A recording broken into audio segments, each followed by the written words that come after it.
Le soir tombe dans la vallée des Lucioles et toutes les petites fées rentrent dans leurs fleurs pour aller dormir. Mais parmi elles, une, qui se prénomme Fleurette, ne rentre pas de suite chez elle. Avec ses petites ailes, elle vole jusqu'à la cime d'un grand chêne et s'installe tout là-haut, tranquillement. Elle adore voir apparaître la première étoile du soir. On raconte que si on l'a pris, nos vœux les plus profonds et les plus sincères se réalisent. Le problème, c'est que Fleurette ne sait pas trop quoi demander exactement. Elle a une famille heureuse, plein d'amis, une jolie fleur en maison, que demander de plus? Alors chaque soir, elle se pose simplement sur son arbre et admire l'étoile. Elle est magnifique, elle brille d'un blanc bleuté tout à fait sublime. Elle scintille de mille feux tout là-haut dans le ciel. Fleurette a déjà pensé à souhaiter parcourir le monde. C'est vrai qu'elle adorerait découvrir d'autres choses que sa vallée et les alentours. Mais ça, elle peut déjà le faire avec sa famille. Et au fond d'elle, ça lui suffit. Elle a aussi pensé à demander à avoir plus de pouvoirs magiques. Mais celui qu'elle a, elle l'adore. Elle considère être extrêmement chanceuse de l'avoir.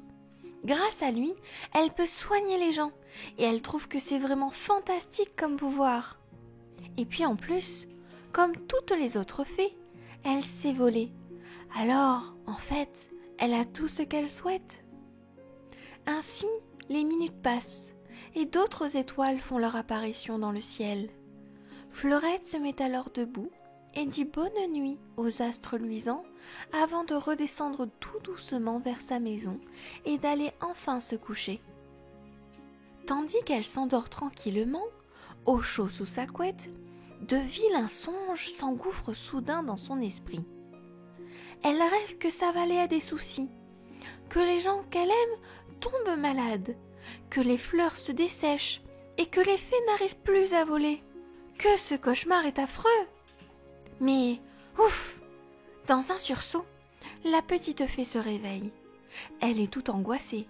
Son cœur bat la chamade et elle a très très chaud.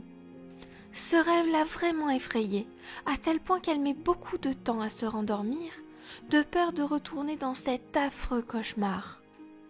Heureusement, une fois rendormie, ses rêves sont cette fois-ci très jolis. Elle saute d'arbre en arbre avec ses amis et voit des dauphins ailés dans le ciel. Ah, là c'est un beau rêve. Le lendemain matin, quand notre petite Fleurette se réveille, elle est moins angoissée. Mais tout de même, son cauchemar continue de la perturber. Sa meilleure amie, Gouttelette, la trouve d'ailleurs étrange ce matin. « Qu'est-ce que tu as ?» lui demande-t-elle tandis qu'elle picore quelques grains de raisin.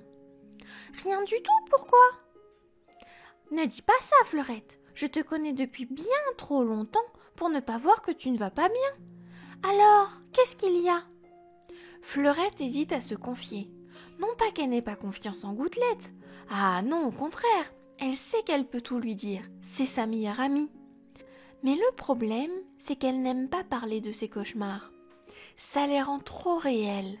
« J'ai juste fait un mauvais rêve, » souffle alors Fleurette. « Eh bien vas-y, raconte-le-moi. »« Non, je n'aime pas ça. »« Pourtant, tu sais ce qu'on dit, si tu racontes ton cauchemar, tu es sûre qu'il ne se réalisera pas. »« Oh, mais oui, c'est vrai que c'est ce qu'on dit. » Et Fleurette n'a vraiment pas envie que son cauchemar se réalise.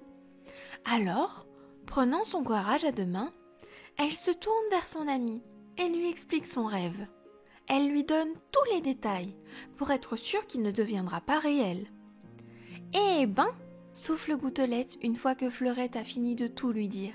« C'était vraiment effrayant. »« Oui, tu as vu ça ?»« Oui, mais heureusement c'était juste un rêve. Tout va bien ici, ne t'en fais pas. » Gouttelette tente de rassurer son amie en la faisant rire et en lui montrant que tout le monde va bien dans la vallée. Et ça marche. Fleurette se sent complètement rassurée. Ce n'était qu'un mauvais rêve. Dans la réalité, tout va pour le mieux et elle en est la plus heureuse. Le soir venu, Fleurette vole à nouveau jusqu'au grand chêne et attend l'arrivée de la première étoile. Cette fois, elle sait ce qu'elle va faire quand elle la verra. Si elle n'avait rien demandé jusqu'à présent, c'est parce qu'en fait, elle était déjà totalement heureuse. Elle n'a besoin de rien d'autre en particulier. Alors, ce soir, une fois l'étoile du soir apparue, Fleurette se met non pas à la prier, mais à la remercier pour tout ce qu'elle a, pour tout ce qu'elle vit et pour tous les gens qu'elle aime. Elle la remercie du fond du cœur pour la magnifique vie qu'elle a. Et ce qu'elle souhaite, simplement, c'est que tout continue d'aller pour le mieux. Une fois les autres étoiles dans le ciel, Fleurette descend vers sa maison, le cœur léger, heureuse d'avoir pu montrer toute sa gratitude. Car finalement, heureuse comme elle est, c'est bien le minimum que de donner un peu de sa joie au monde. Lui en donne tellement qu'elle est heureuse de le remercier et de bien agir pour lui.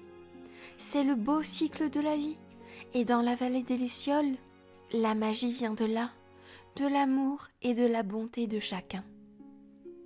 Fleurette s'endort le sourire aux lèvres.